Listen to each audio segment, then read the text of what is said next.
In this video, I'll be showing you how to use iPad as a second monitor with a MacBook or Windows PC. But anyways, getting into it, it's very easy to go ahead and do this, and you can do it for completely free, but I'd recommend using a wire for the best stability.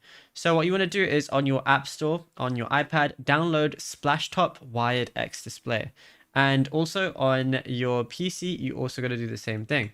So we're going to go over to our browser of choice, which in my instance is going to be Google Chrome, and then just type in X Display Agent like so, and you're going to see Splashtop. Now download it for Windows, or of course if you're on Mac, just download it for Mac if you're on that. Then go ahead and press yes, and it's going to be preparing to install.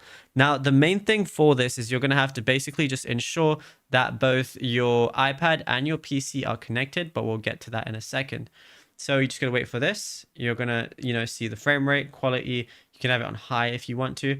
And then all you got to go ahead and do is we can set the resolution and everything. But now on your iPad, make sure you go ahead and open up the application.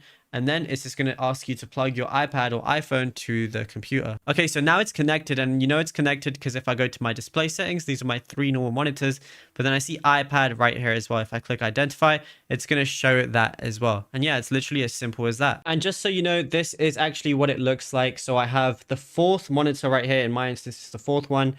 And yeah, it's connected via that. Even if it says unable to connect, sometimes it just bugs out. But you have your fourth screen right here, which you can use. And that's it, you'll be good to go.